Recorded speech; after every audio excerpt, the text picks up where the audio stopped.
on a cursory glance of Asmongold's chat, it does make me feel like it's just purely entertainment. I think it's cool that we just now live in a totally separate universe. I know I've done this thing where we'll look at like Asmongold's chat while he's watching, you know, like a video game stream, and how predictably they start spamming DEI.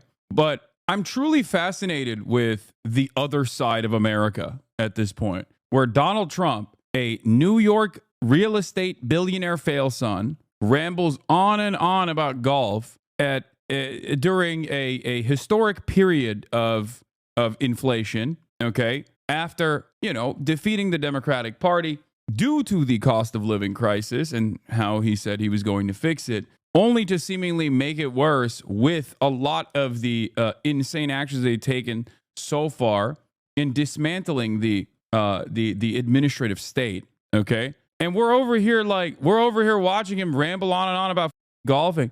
I'm wondering, like, how do people who like this respond to what they are seeing? I want to see this. I want to see I'm morbidly curious about it. Crooked Joe Biden. Like, what is the reaction to it? Like, what are they?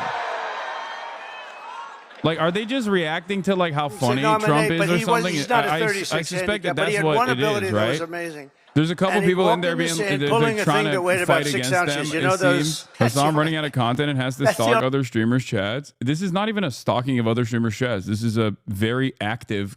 I want to know how the other side operates online, especially because I know conservatives in the real world, but I want to understand how conservatives in the online sphere, especially the sphere that we're in on Twitch, like what their takeaway is.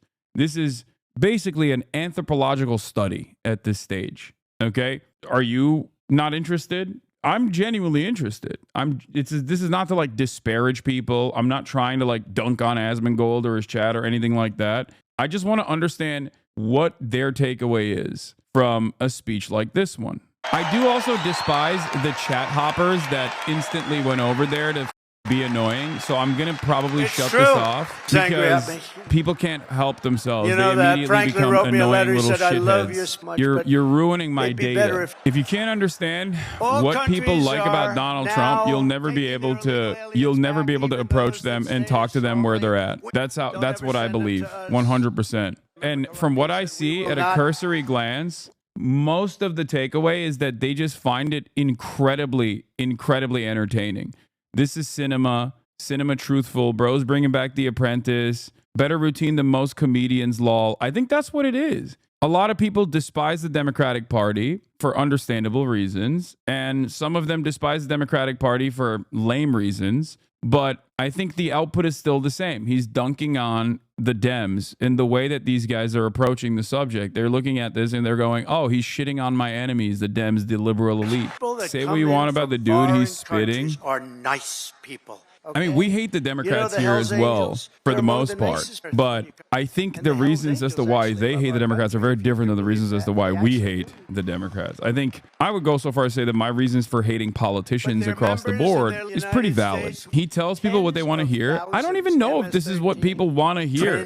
For the people who ask, how do we reach these guys? How do we reach the right wing and change their minds? It's pretty simple. You just have to wait because inevitably Donald Trump's actions are going to harm them directly. And in that moment where they recognize that harm, there's only two ways out of it. Either they double down and engage in cultish behavior and engage in cultish thinking, and many will, or someone approaches them with a helping hand and says, like, you want to know who the real people are that's you over? It's all of Trump's allies, all these rich people. Okay.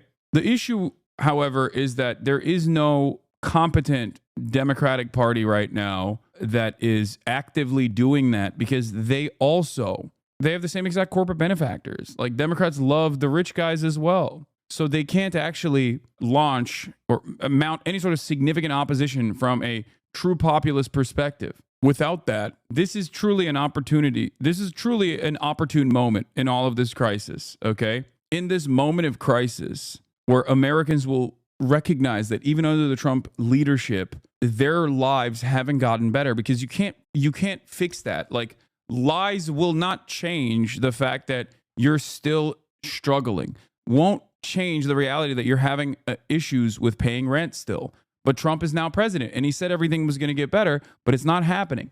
Now, in that circumstance, if you don't have a competent party that uses that to correctly change people's attention, to correctly shift people's attentions and priorities back to the real centers of pain, billionaires, the oligarchy, corporations, and utilize true left-wing economic populist messaging and actively try to push for an agenda that will radically change the trajectory of American empire and radically change the trajectory of the United States, these people are just simply going to double down. They're going to get more angry and more resentful. In this moment of crisis, there's only one figure that I've seen on the Democratic Party side that has, which is ironically, he's an independent technically, but Bernie Sanders is the only person I've seen that is like aligned with the Democrats that has been actively trying to tackle this issue.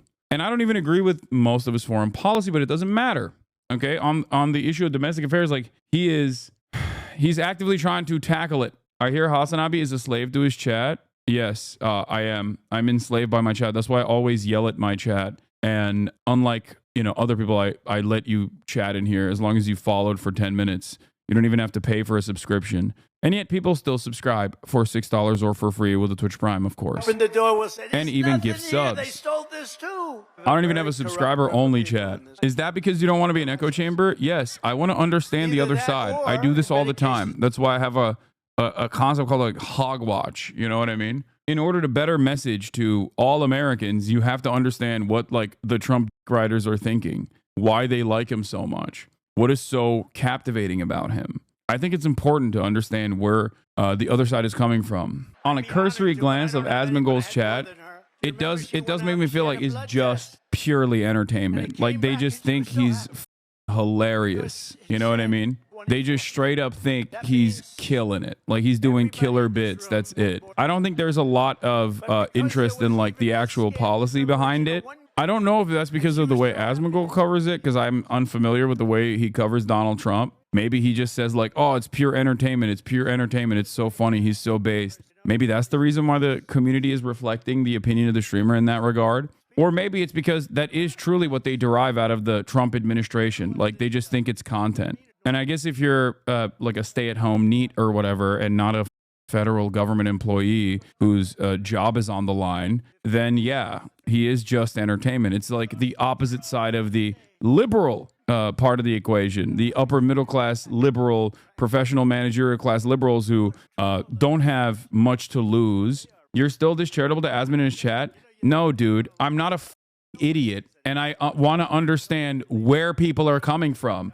If you are going to be this resentful, and if you're going to operate on the notion that like me trying to make an assessment on what people like about Donald Trump is seemingly a bridge too far, I don't know what to tell you, okay? I think it's very important to understand why there is so much momentum in Trump's direction, okay? If you don't understand it, then you can never address it. If you don't understand the problem, if you refuse to understand the problem, if you refuse to understand what this dipshit's saying is, why that is like being perceived in such a positive way, then you'll never be able to solve this issue. Isn't a faulty premise to guess that people have any interest in policy? 99% of people are vibes only. I think so. I think there's a big part of that. I mean, look, there are a lot of people that simply don't vote for either party. There's a multitude of different reasons as to why they don't vote for either party. Obviously, the Electoral College plays a big role in this, but the inaction and the belief that people have that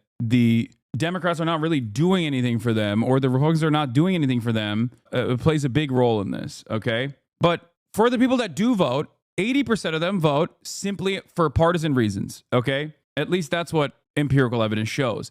80% of people vote simply because their parents voted that way, simply because they've always voted that way, yada, yada, yada, okay?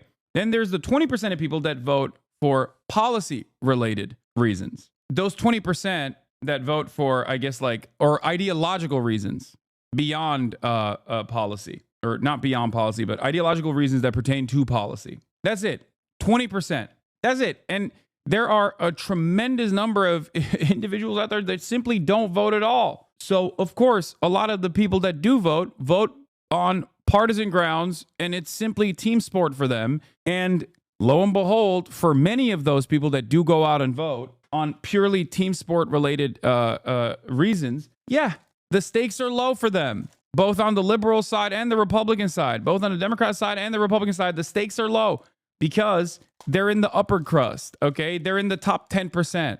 They have homes. They're older, right? They have their nest egg. When you start looking at who doesn't vote, you start to recognize that it's mostly poor people that don't vote. It's the most marginalized people in society that don't actually end up voting. You forgot about racism as well? No, I put racism into the ideological camp as well. Tell the truth, not enough hogs in your chat. That's why you need to look at Asmon's. Yes, this is 100% correct. Because back in the day, because Asmongold wasn't a political commentator, there wasn't a space for hogs to go to. So they would come here. And I think that was important in informing my perspective about like what they were paying attention to and what they were getting, like what they were focusing on. And now the hogs are gone. They all left because they want their own hug box. They want their own echo chamber. And it's ironically turned this community more into an echo chamber. And I don't like that. So now I'm looking at where the hogs are to try to understand where they're coming from. I need to do this.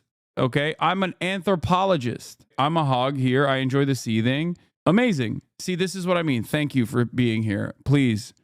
This is a safe space for you. I promise. Okay. Why did you scare him off? I didn't. I don't think you guys understand. The reason why I look at mostly right-wing content and cover mostly like right-wing fascinations is because I need to understand it better. I need to understand where they're coming from. If we can develop a better understanding of where right-wingers are coming from, what they actually enjoy, you know, what they find good about Donald Trump, like then, you know, I can be a more effective communicator.